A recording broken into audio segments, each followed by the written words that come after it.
ফেরেশতাগণ আমাদের দুরূদ নিয়ে দৌড় দিতেছে নবীজির রওজায়। আমি দিলের চোখ দিয়ে দেখতেছি, সে অনুভব করে পড়েন সাল্লাল্লাহু আলাইহি ওয়াসাল্লাম। আল্লাহ তাআলা আমাদেরকে অপূর্ণাঙ্গ দিন ও ধর্ম দিয়েছেন না পূর্ণাঙ্গ? সবাই বলেন আমাদের দিন ও শরীয়তের মধ্যে কোনো কমতি আছে? আপনার ঘরে মেহমান আসছে, 10 জন মেহমান আসছে, চেয়ার আছে আপনার ঘরে 5টা, আর 5টা আপনি কি করেন আগে? পাশের ঘর থেকে আর দাঁড়ান না, ঠিক না বিষয়টা? ঠিক। মেহমান আসছে 20 জন, ঘরে পেট আছে 15টা, কি করার লাগে? পাশের বাসা থেকে 5টা প্লেট ধান নিয়ে আসি, এমনটাই তো বিষয়টা নাকি? আপনার এখন 10,000 টাকা দরকার, খুব জরুরি আছে, আপনার 8,000 টাকা, 2,000 টাকা আমরা কি করি? ধার নেই। ধার নেওয়া কিসের আলামত? অপরিপূর্ণতা বা অপূর্ণাঙ্গতার আলামত। আমার কাছে পরিপূর্ণ আছে এটা বুঝায়? যে লোক পরিপূর্ণ ইসলামকে মেনে চলে না, যে লোকটা নবীজি মুহাম্মদ সাল্লাল্লাহু আলাইহি সাল্লামের আদর্শকে পরিপূর্ণ মেনে চলে না, সেই লোক মুখে না বললেও সে কাজে পরিণত করে যে ইসলাম পরিপূর্ণ না। অন্যথায় সে যখন জামা কাপড় পরবো, জামা কাপড়ের ক্ষেত্রে ইসলামের আদর্শ আছে না নেই? আছে। নাকি ইসলাম এক্ষেত্রে অপূর্ণাঙ্গ? কোনো দিক থেকে আমাদের কোনো কমতি নেই।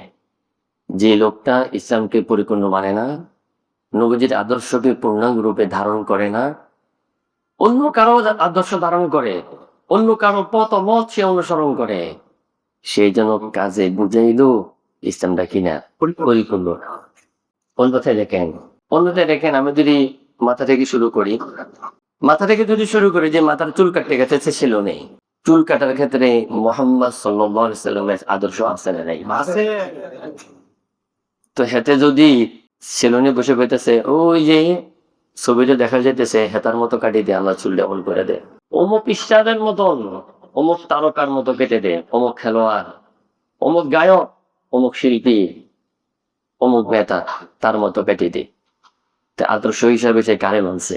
কোন গায়ক, কোন শিল্পী, কোন তারকাকে সে মানছে, কোন খেলোয়াড়কে সে মেরেছে। হতে পারে সে গায়ক, নায়ক, কোন খেলোয়াড়, নাস্তিক হতে পারে, কেউ হয় না যে আল্লাহর দুশমন, সে তাকে আদর্শ হিসেবে গ্রহণ করেছে। সে বুঝাইলো ইসলামের ক্ষেত্রে কিনা পরিপূর্ণ। যদি সুন্দর হইতো তাহলে তো মোহাম্মদের তা গ্রহণ করতাম, এটা সুন্দর না লাগে ওটা গ্রহণ করতেছি। নাউজুবিল্লাহ। কথাটা কঠিন হয়ে যাচ্ছে না? আপনি এভাবে পোশাকের ক্ষেত্রে বলুন, আপনার জীবনে যত চালচলন, এক কথায় আমার জিন্দেগি যাপন করতে যা যা প্রয়োজন, সব ক্ষেত্রে মুহাম্মদ সাল্লাল্লাহু আলাইহি সাল্লামের আদর্শ বা আল্লাহ পাকের বিধান, এটাকে যদি গ্রহণ করি তাহলে আশা করা যায় আমি ইসলামকে পরিপূর্ণরূপে মানছি। আল্লাহ ওদেরকে বোঝার তৌফিক দান করুন। এই জন্য যুগে যুগে সকল নবী তার সন্তানদেরকে, তার উম্মতদেরকে ওসিয়ত করে গেছেন যে কারে মানো, ইসলামকে পরিপূর্ণরূপে ধারণ করো, এবং তোমার মুখটাও যাতে কার উপর হয়, ইসলামের উপরই হয়। জন্ম যখন হয়, জন্ম হওয়ার পরে কি কানে গীতা পাঠ করে না আজান দেয়? নাকি কোনো শিল্পী তারকার নাম উচ্চারণ করে কানে? কার নাম উচ্চারণ হয়? কবরে যখন রাখে তখন বিসমিল্লাহি ওয়া আলা মিল্লাতি রাসূলিল্লাহ কার নামে রাখা হয়? কার মিল্লত, কার আদর্শের উপর রাখা হয়? মুহাম্মদের সাল্লাল্লাহু আলাইহি ওয়াসাল্লাম। মাঝখানে তো এলোমেলো হয় কেন? ওয়াওয়াসা বিহা ইব্রাহিম বানিহি ওয়া ইয়াকুব ইয়া বানিয়া ইন্নাল্লাহা আসতাফা লাকুমুদ দীন ফালা তামুতুন্না ইল্লা ওয়া আনতুম মুসলিমুন। ইব্রাহিম আলাইহিস সালাম, ইয়াকুব আলাইহিস সালাম তার বংশধরকে ওসিয়ত করে গেছেন, দেখ বাবারা, আল্লাহ তোদের জন্য দ্বীনকে নির্বাচন করেছেন, এটা আল্লাহর নির্বাচন, মানে আল্লাহ পছন্দ করছে, তো বললে তোদের জন্য আল্লাহ মনোনীত করেছেন, নির্বাচন করেছেন, অতএব তোমাদের মৃত্যুটা যেত সেই দ্বীনের উপরে হয়, ইসলামের উপরে হয়। এই ওসিয়তের কথা আল্লাহ কোরআন শরীফে দিয়েছেন আমাদেরকে না মানার জন্য, না মানার জন্য, মানে আমাদের জন্য আল্লাহ দ্বীনকে নির্বাচন করেছেন, আমরাও যেন দ্বীনের উপরে চলি, আমাদের মত যেন ইসলামের উপরেই হয়। আল্লাহ তৌফিক দান করে। এবার একটা গল্প শোনেন, সাহাবাদের গল্প, দ্বীনের উপরে তাদের চলা। নবীজি সাল্লাল্লাহু আলাইহি ওয়াসাল্লাম, দরুদ শরীফ পড়ি সবাই, মুখে একটু মধু নিয়ে পড়ি সাল্লাল্লাহু আলাইহি ওয়াসাল্লাম। ফেরেশতাগণ আমাদের দুরূদ নিয়ে দৌড় দিতেছে নবীজির রওজায়, আমি দিলের চোখ দিয়ে দেখতেছি, সে অনুভব করে পড়েন সাল্লাল্লাহু আলাইহি ওয়াসাল্লাম। ফেরেশতারা নবীজির দরবারে গিয়েছেন, গিয়ে আমার নাম ঠিকানা বলে নবীজিকে বলতেছেন, অমুকের ছেলে অমুক, নবীজি আপনার জন্য দুরূদের নাজরানা পেশ করেছেন, এটা খেয়াল করে আবার পড়ি সাল্লাল্লাহু। দশম হিজরিতে বিদায় হজে গেলেন। প্রিয় নবীজির সাহাবীগণ নবীজির সাথে ছিলেন। হঠাৎ সাদ ইবনে আবি ওয়াক্কাস রাদিয়াল্লাহু তাআলা আনহু অসুস্থ হয়ে যান। তিনি বলেন, আদানি রাসূলুল্লাহ সাল্লাল্লাহু আলাইহি ওয়াসাল্লাম ফি হাজ্জাতিল ওয়াদা'i মিন ওয়াজ'in ফাইআসাইতু মিনহু আলাল মাউত। আমি এমন রোগে আক্রান্ত হয়েছি, মরে যাব। বিদায় হজে নবীজি আমাকে দেখতে এসেছেন। কে দেখতে আসছে? এই হাদিস প্রমাণ বহন করে এলাকার মুরব্বী যারা থাকবে, পঞ্চায়েত কমিটি, পঞ্চায়েত পরিচালনা যারা করেন, পঞ্চায়েতের মুরব্বী, এলাকার মুরব্বী যারা থাকবেন, এলাকার কেউ অসুস্থ হলে সুন্নত হলো অন্যরা তো যাবেই, বিশেষ করে তারা গিয়ে দেখতে যাবেন। কিন্তু যায়নি। দলীয় কোনো নেতা হয়, দলীয় সেই নেতা যদি নাস্তিকও হয় তারপরে তারে, আর দলীয় না, আমার দলের বিপরীত, সে যদি আল্লাহর ওলিও হয়, যায়নি, পারে না, তার মামলা দিতে হয়ে দেয় জেলখানায়, ঠিক কিনা? সেচানি আল্লাহ দিবে, যা মন চায় করো না দুনিয়াতে, যা মন চায় করো। রশি আল্লাহ দিয়ে দিচ্ছেন, ডিল দিচ্ছেন আল্লাহ, কিন্তু না দেয় কিন্তু আল্লাহর হাতে, টান দিলে থাকতে পারবো না। সুন্নত সবাই তো দেখতে যাবে, এই হাদিস প্রমাণ বহন করে এলাকার নেতৃস্থানীয় লোকেরা কেউ অসুস্থ হলে দ্রুত তারা আগে যাবে। এটা সুন্নত নবীজি সাল্লাল্লাহু আলাইহি ওয়াসাল্লাম। অন্যরা তো যাবে, তারা বিশেষ করে যাবে। এখানে কে দলের, কে দলের নয়, কে দুস্থ কে দুশ্মন সেটা বিবেচনাধীন নয়, আমার এলাকার কাছে আছে তাকে দেখতে যাবো। এটাও রুচুম হয়ে গেছে, এটাও প্রথায় পরিণত হয়েছে। দেখতে গিয়ে যদি হাত ভরে কিছু না নিয়ে যেতে পারি, টাকা পয়সা নাই, এজন্য রুগী দেখতেও যায় না, নওয়াজুবিল্লাহ হিনে যায়। আইসে দেখতেও আইসে, হারাম হাতে ধরে কিছু লই, এই তো কি একটা বিপদ। আর অসুস্থ হয়েছে, একটা সওয়াব কামাই করবে, এটাও পারে না সমাজের কুপ্রথার কারণে। আর মা বোনরা তো এই ব্যাপারে এক্সপার্ট, হাতে কিছু না থাকলে বাস বাজক মন্তব্য করে বসে সাথে সাথে। আল্লাহ আমাদেরকে এই কুপ্রথা থেকে একটু উঠান তৌফিক দান করেন। কিছু মানুষ আসলে তৈরি হওয়া দরকার। নবীজি বলেছেন, রোগীর কাছে গেলে রোগীর তে দোয়া চাইও, রোগীর দোয়া ফেরেশতার দোয়ার মতো কবুল হয়। অসুস্থ ব্যক্তির দোয়া ফেরেশতার দোয়ার মতো কবুল হয়, হাদিস বলছে। রাসূল করিম সাল্লাল্লাহু আলাইহি সাল্লাম সাদ ইবনে আবি ওয়াক্কাস রাদিয়াল্লাহু তাআলা আনহুকে দেখতে গিয়েছেন। দেখতে যাওয়ার পরে ফাকুলতু ইয়া রাসূলুল্লাহ বালাগ বি মা তারা আল ওয়াজা ওয়া আনা যু মালিন ওয়া লা ইয়ারিতুনি ইল্লা ইবনাতুন লি ওয়াহিদা। নবীজি আপনিও দেখতেছেন আমি কি অসুস্থ হয়ে গেছি, মনে হয় মরে যাবো গা। নবীজি, আমার তো ওয়ারিশ মাত্র একটা মেয়ে, আর কেউ নেই। কটা মেয়ে? আমার মেয়ে একটা। আর আপনি তো জানেন ওয়ালাদু মালিন কাসীর, আমি ধনী মানুষ, আপনি জানেন আমি কি মানুষ? ধনী মানুষ। আফা তাসাদ্দাকু বিকুল্লি মালি, আমি আমার সব মাল কি আল্লাহর রাস্তায় দান করে দিব, সদকা করে দিব? প্রিয় নবীজি সাল্লাল্লাহু আলাইহি ওয়াসাল্লাম বলছেন, না, সব মাল তুমি সদকা করবা না। আবার বললেন আফা তাসাদ্দাকু বিশাতরিহি, তাহলে সম্পূর্ণ মাল সদকা করব না, ঠিক আছে, পূর্ণ মালকে অর্ধেক করে বাকি অর্ধেক সদকা করে দেই। নবীজি বলছেন, না, অর্ধেকও সদকা করার দরকার নেই। নবীজি পরে বললেন, আস-সুলুসু ইয়াসাল ওয়া সুলুসু কাসীর, তুমি যদি সদকা করতে চাও তাহলে 3 ভাগের 1 ভাগ, আর এই 3 ভাগের 1 ভাগ সদকা করলে এটা অনেক বেশি, এটা অনেকই বেশি। কারণ ইন্নাকা আন তাযরা ওয়ারাসাতাকা আগনিয়া খায়রুম মিন আন তাযরাহুম আলাতান ইয়াতাকাফফুনা আন-নাস। তুমি তোমার পরবর্তী প্রজন্ম, তোমার ওয়ারিসকে ধনী অবস্থায় রেখে যাওয়া এটা উত্তম গরিব অবস্থায় রেখে যাওয়ার চেয়ে। যদি গরিব অবস্থায় রেখে যাও, তারা পরবর্তীতে মানুষের কাছে কি পাতবে? হাত পাতবে। এটার চেয়ে এদেরকে ধনী অবস্থায় রেখে যাও, এটা ভালো। এই জন্য নবীজি কতটুকু সাদাকা করার অনুমতি দিয়েছেন? আর জন্য বলেন না, তার স্ত্রী সন্তান এগুলো জানে কি জানে না? জানে। কি করে জানে অথবা জানে না, যাই বলেন আপনারা। এখন তার কথাটা আর আমাদের কথাটা একদম মিলান্ত।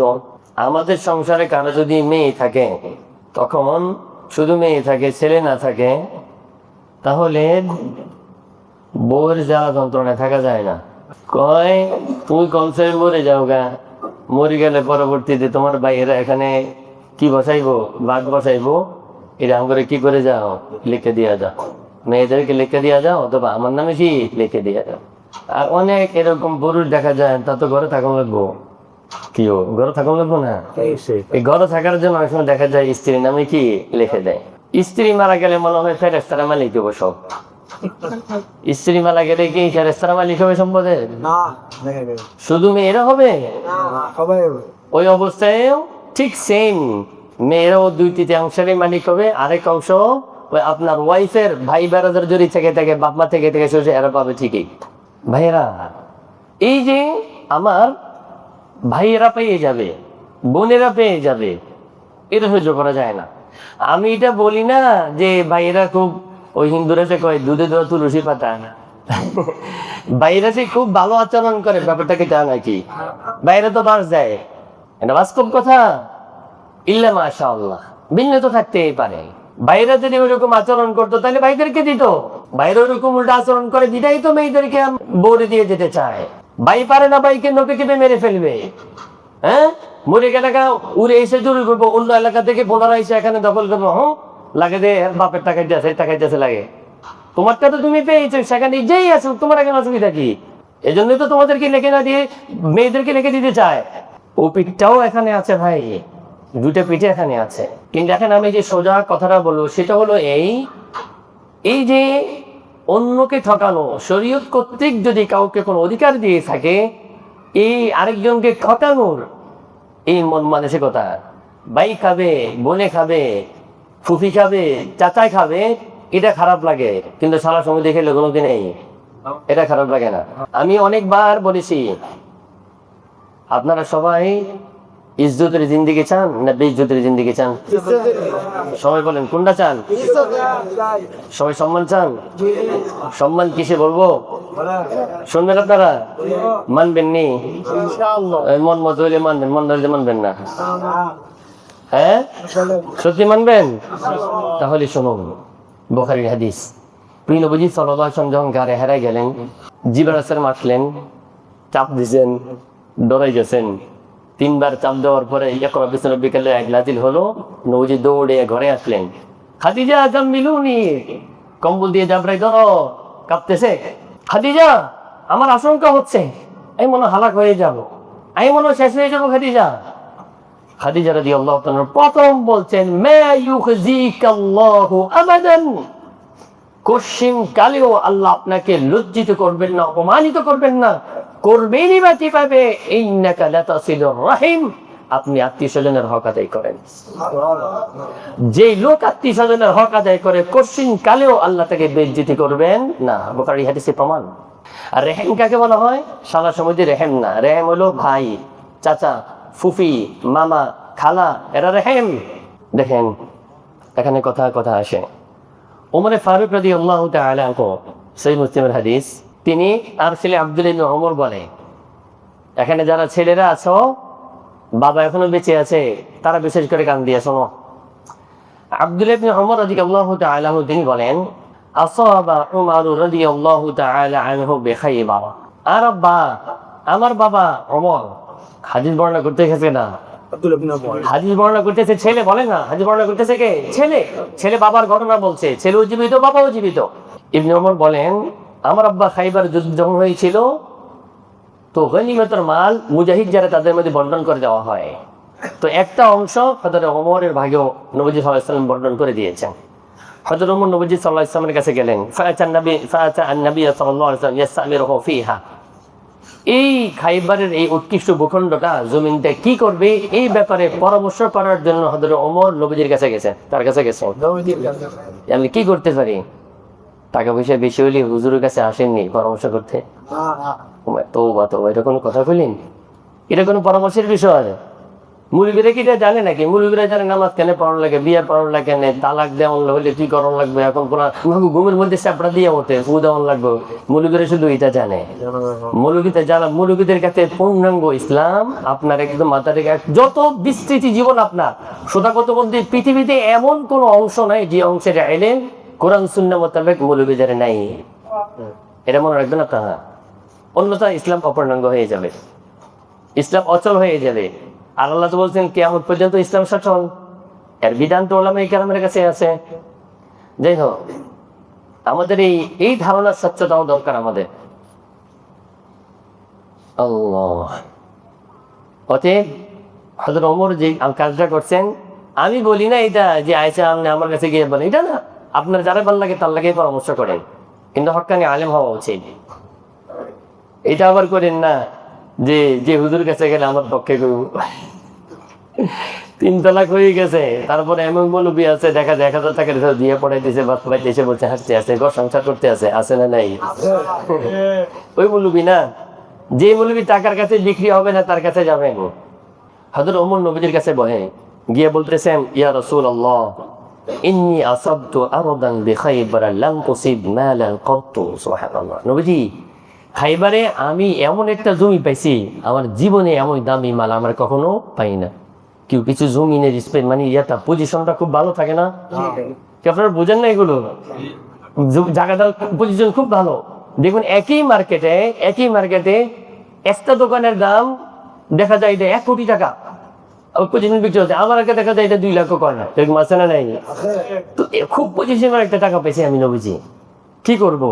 হুয়া আনফাসু ইনদি মিনহু, মানে এর চেয়ে উৎকৃষ্ট সম্পদ আমার কাছে আর নাই। মানে কতবার বলতেছেন নবীজি, সামায় আমরুনি, নবীজি আমার একটু আদেশ করেন তো, আমি এই জায়গাটার ব্যাপারে কি করবো? আল্লাহ তো আমারে দিয়েছে, আমি কি করবো? নবীজি বললেন, ইনশি এটা হাবাসা আসলাহা ওয়া তাসাদ্দাকতা বিহা। নবীজি বললেন, তুমি ইচ্ছা করলে মৌলিক মালিকানা তোমার থেকে যাবে, তোমার মানে এটা আল্লাহর থেকে যাবে, কেউ এটার কখনো মালিক হবে না। আর এর থেকে উৎপাদিত যত ফসল এটা কিয়ামত পর্যন্ত মানুষ কি করবে? ভোগ করবে, মানে ওয়াকফ। মানে কি ওয়াকফ? কেউ কখনো মালিক হবে না, কিন্তু উৎপাদিত জিনিস থেকে সবাই কি হবে? উপকৃত হবে। তুমি ইচ্ছা করলে এটা করতে পারো। তখন হযরত ওমর ওয়াকফটা কার জন্য করছেন? লম্বা হাদিস। আমার বলার উদ্দেশ্য হলো, আমরা যে ওই ভাইদারদেরকে ঠকাইবার চাইতেছি যে এই জন্য কথাটা বলতেছি। হযরত ওমর ওয়াকফটা কার জন্য করে গেছে দেখেন, قال تصدق عمر في الفقراء وفي القربى। ইয়া রাসূলুল্লাহ, আমার এই সম্পত্তি থেকে উৎপাদিত জিনিস গরিবদের জন্য ব্যবহার হবে, ওয়াফিল কুরবা, আমার নিকটের আত্মীয় যারা তাদের জন্য ব্যবহার হবে। কাদেরকে? অনেক সম্পদশালী দেখবেন সে আশপাশে অনেক দান করে, কিন্তু তার ভাই প্রতিষ্ঠিত হবে এটা জীবনে কোনোদিন চায় না। সে চায় তার ভাই সবসময় তার কাছে 100 টাকা চায়, সে চায় তার ভাতিজা ভাগিনা তার কাছে সবসময় 500 টাকার জন্য ধর্মাধিক। অন্য জায়গায় সে 1000 মানুষকে লক্ষ লক্ষ টাকা দান করে। বাস্তব না বাস্তব? এটা হাসা কথা। লগের ভাই ভাতিজা হেতা আর মতন হয়ে যাবো, প্রতিষ্ঠিত হয়ে যাবো, এটা হচ্ছে যখন বড় মুশকিল। হযরত ওমর কলিজা দেখুন, কিয়ামত পর্যন্ত জমিন থাকবে, এই জমিনের উৎপাদিত ফল ফসল আমার আত্মীয় স্বজন যারা আছে এরা হবে, এদেরকে দিবেন। কারণ মালিক হবে না, কিন্তু সুবিধা কারা ভোগ করবে? কারা ভোগ করবে, কারা পাবে? ফিল ফুকারা ওয়া ফিল কুরবা ওয়া ফির রিকাব, গোলাম আজাদ করবে। এই দেখেন, যে সমস্ত কুলাঙ্গাররা বলে ইসলাম দাস কোথায় এনেছে, হযরত ওমর বলছেন যে আমার এই ওয়াকফ করা সম্পদের উৎপাদিত টাকা দিয়ে, পণ্য দিয়ে যেটা লাভ হবে, এটা দিয়ে নবীজি খালি গোলাম আজাদ করবেন। দাসপ্রথা এনেছে না দাসপ্রথা মুক্ত করেছে? মুক্ত করেছে। ফি সাবিলিল্লাহ, আল্লাহর রাস্তায় ব্যয় করবেন উৎপাদিত ফসল। যাই হোক, হযরত ওমর রাদিয়াল্লাহু তাআলা এখানে শিখেছেন যে ভাই বেরাদার যারা এরা হক রাখে, অন্যদের চেয়ারে বেশি কি রাখে? হক রাখে। তাই নবীজি বলছেন, যাকাত এটা তো দিবই, যাকে ইচ্ছা তাকে দেওয়া তো লাগবেই। তোমার নিকটের যারা ভাই বোন এদেরকে যদি দাও, ফুফি হ্যাঁ ইত্যাদি, এদেরকে যদি দাও তাহলে সওয়াব দ্বিগুণ পাইবা। কি পাইবা? দ্বিগুণ পাইবা। আল্লাহ আমাদেরকে শরীর বোঝার করাই। এই যে অন্য ঠকানো, অন্যের কষ্ট পরিষ্কার জেনে রাখুন। প্রথম কাতারে লম্বা জুব্বা পরে দাড়ি দেখে, বড় দাড়ি দেখে নামাজ পড়তেছেন, লম্বা লম্বা নফল পড়েন, নফল রোজা রাখেন, দান খয়রাত করেন, কিচ্ছু কাজে আসবে না যদি অন্যকে ঠকান। বলেন কিচ্ছু কাজে আসবে না যেরকম দেখে তাই বলি কি যুগ অপরাধ নিষেধ করছি, দাড়ি পড়া অপরাধ করছি, নামাজ পড়া কিরে হুজুর কিছু ওইটা বেশি দাম আজকে নামাজ পড়া লাগবে ওইটা ঠিক করবো, উল্টা বোঝে। কিন্তু এসব এরকম নফল লম্বা লম্বা নফল লম্বা লম্বা নফল রোজা নামাজ এগুলোর চেয়ে হাজার গুণ বেশি উত্তম হলো অন্যকে না ঠকানো, অন্যকে কষ্ট না দেওয়া। আমাদের সমাজে দেখবেন কিছু গুনাহ হয় খুব বেশি, এক এক এলাকায় এক এক রকম গুনাহ হয়। যেমন এই এলাকায় আমরা যারা আছি দেখেন কিছু কিছু গুনাহ হয়, দেখবেন চার দোকানে দেখবেন যেই দোকানে অশ্লীল সিনেমা চলে ওই দোকানে কাস্টমার কম না বেশি, যেই দোকানে জুয়ার ব্যবস্থা আছে লুডো খেলার ব্যবস্থা আছে ওইটার মধ্যে কাস্টমার কম না বেশি। দেখেন সে গুনাহকে কাস্টমারের জন্য এটা একটা মানে কোন টোপ দেয় না কি জানি বলে কি বলে মানে এটাকে একটা কৌশল অবলম্বন করেছে, এত বড় চালাক, এটা বলে চালাকি, চালাকি করে কে দুজক কামায় এটাকে চালাকি না বোকামি। নবীজি বলতে আলকে গিয়েছে যে চালাকি করে মৌতের পরে সুবিধা বলছে কাম করলে আমল করলে এগুলো করে, নবীজি একে চালাক বলেছেন, বুদ্ধিমান বলেছেন। আর বুদ্ধিমান তো সেই যে চালাকি করে জান্নাত কামাই করে সেই বুদ্ধিমান, সেই চালাক। আর আমাদের সমাজে যে যত বাটপার তাকে তো কি বলে চালাক বলে, এটা বলে চালাক, বাটপারে চালাক বলে। ভাইরা তোমার রাত রাখছো আল্লাহ অশ্লীল সিনেমা জুয়ার আসর বসানো দোকানে, হ্যাঁ এটা না, এটা অন্যায়। আর কিছু গুনাহ দেখেন গ্যারেজ গুলোতে এই এলাকায় গুনাহগুলি এলাকায় আছে দেখেন এক এক এলাকায় কম গুনাহ। গ্যারেজ গুলোতে দেখেন মানে নির্দ্বিধায় নেশার একটা নৈরাজ্য সেখানে, নিরাপদে সেখানে নেশা খাইতে পারতেছে, বিক্রি করতে পারতেছে। এবং বিদ্যুৎ চুরি করার একটা কেউ আছে না নেই, এই চুরি করে বিদ্যুৎ চুরি করলে আরেকজনকে জিতানোর ঠকানো হইলো, ঠকেছে না একজনকে না লক্ষ মানুষকে। এবারে দেখবেন বাড়িওয়ালা এবং দোকানওয়ালা যারা আছে এরা ভাড়া দেওয়ার সময় কোনো বাদ বিচার করে, তার টাকা দরকার, দোকান ভাড়া দরকার, তার বাড়ি ভাড়া দরকার। এই জন্য জুয়ারি না মধুদি না গায়ক না নাচনেওয়ালা কোনো বাদ বিচার নাই। এমনকি কোনো বাড়ি কোনো দোকান মানে ভাড়াটিয়া যদি কখনো যদি এরকম চায় যে বাড়িতে কোনো হচ্ছে গানের ব্যবস্থা করবে এই সেই বিভিন্ন অনুষ্ঠান করবে, বাড়িওয়ালা আরো হুজুর কুদ্দুর করবি দিয়া দেয়, অনুমতি দিয়া দেয়, দেখা যাচ্ছে টাকা দরকার তো। এই জন্য গুণা করে হলো আরো টাকা ঠিক রাখতে হবে। আর কিছু দেখেন আরেকটা কিছু মানে দেখা যাবেন ছাদের পানিগুলো দেখা যায় রাস্তায় দিয়া দেয়। কালি কোথায় জানি দিয়েছিলাম একজন কোন দেখলাম ছাদের পানি রাস্তায়, এরপরে ছাদের জানালার যে কার্নিশটা আছে না কার্নিশটা রাস্তা আসলে মানুষের মাথার মধ্যে লাগে, জানালা করে রাখে মানুষের মাথায় লাগে। কেউ কেউ তো মাশাআল্লাহ রাস্তা পাইয়া পুরা পারে না, পুরা সব জায়গা অনেক জায়গা কোথায় নিয়ে আসে, রাস্তায় নিয়ে আসে। এই জায়গা এই কাজগুলো রাস্তার পাশে দোকানদার যারা বাজারে এরা তো আরো বেশি করছে এগুলো। মানে এগুলো যে কবিরা গুনাহ, এগুলো দ্বারা যে আমার এই মানব নষ্ট হয়ে যায়। হাজার হাজার নফল রাকাত, হাজার হাজার দিন নফল রোজা রাখা কোনো কাজে আসবে না ধরে এগুলো না ছাড়ি। এই মানে নবীজি বলছেন ইস্তাকিল মাহারিমা তাকুন আবাদান নাস, তুমি লম্বা লম্বা নফল নামাজ অনেক দিন নফল রোজা রাখলা, তাহাজ্জুদ পড়লে তুমি বড় ইবাদত গুজার হবে না, এটা ধোঁকা। তুমি গুনাহ ছেড়ে দাও বড় ইবাদত গুজার হবে। বলেন ইবাদত করা বড় ইবাদত গুজার নাকি গুনাহ ছেড়ে দেওয়া বড় ইবাদত গুজার? গুনাহ ছেড়ে দেওয়া। হ্যাঁ, এটা চেঞ্জ করে এই দৃষ্টিভঙ্গিটা পরিবর্তন করা দরকার, গুনাহ ছেড়ে দেই। আল্লাহ আমাদেরকে বুঝার তৌফিক দান করেন। ওই যে সাদ নবী ওয়াক্কাস রাদিয়াল্লাহু আনহু কথা বলছিলাম, তিনি বলছিলেন ইয়া রাসূলুল্লাহ আমার তো অনেক টাকা পয়সা আছে, আমার মেয়ে একটা, এখন কি সব মাল ওসিয়ত করে যাব? নবীজি কতটুকুর মধ্যে দিয়েছেন? 3 ভাগের 1 ভাগ। বলেন না, জোরে বলেন 3 ভাগের 1 ভাগ। এখন বলছেন এটাই বেশি, এর চেয়ে বেশি দরকার নেই, কারণ ওয়ারিসদেরকে ঠকানোর কোনো দিনে দরকার নাই, ওয়ারিসদেরকে ধনী অবস্থায় রেখে যাও। এরপরে দেখেন তিনি যে অসুস্থ অবস্থায় আসছেন না সুস্থ আছেন? অসুস্থ না, নবীজি দেখতে আসছেন। এরপরে বলতেছেন ইয়া রাসূলুল্লাহ আমার ভয় হচ্ছে, আর লম্বা হাদিস আমি পুরো বলতেছি না, আল্লাহ উখাল্লাফু বা'দা সাহাবী, তিনি বড় ভয় পাইতেছেন। হাদিসে পুরো বলবো শেষ করে দিচ্ছি। বলতেছেন ইয়া রাসূলুল্লাহ, আমার দোয়া বলতেছে, আমার ভয় হচ্ছে, আমি এখন তো মক্কায় হজ করতে করে এসে আমার ভয় হচ্ছে না যে আমি এখানে মারা যাই। আমি যদি এখানে মারা যাই তাহলে তো ওই মক্কা ছেড়ে দিয়ে হিজরত করে কোথায় গেছিলাম, মদিনায় গেছিলাম, আমার তো আশা হচ্ছে সেখানে মৃত্যুবরণ করবো। নবীজি সাল্লাল্লাহু আলাইহি ওয়াসাল্লাম বলছেন, কঠিন কালে অনয়, ইনশাআল্লাহ আল্লাহ রাব্বুল আলামিন তোমাকে হায়াত দিবে, তোমার এখানে মৃত্যু হবে না, তুমি সেখানে যেতে পারবে। সুবহানাল্লাহ। পরে দেখা যায় আল্লাহ তাআলা তোমার দ্বারা অনেকে উপকৃত করাবে, অনেকে তোমার দ্বারা ক্ষতিগ্রস্ত হবে। উপকৃত হয়েছে আলহামদুলিল্লাহ। পরবর্তীতে অনেক ইরাকের তিনি দায়িত্বশীল ছিলেন, অনেক মুসলমান তার দ্বারা উপকৃত হয়েছে, আর কাফেরদের ক্ষতি হয়েছে। কার ক্ষতি হয়েছে? দেখো ভাইয়েরা, যে কথার মূল আমি শুরু করেছিলাম যে ইসলাম পরিপূর্ণ, পরিপূর্ণ পরিপূর্ণ কোন ক্ষেত্রে ইসলামের কোন বিধানের জন্য আরেকজনের কাছে হাওলাত করার দরকার আছে?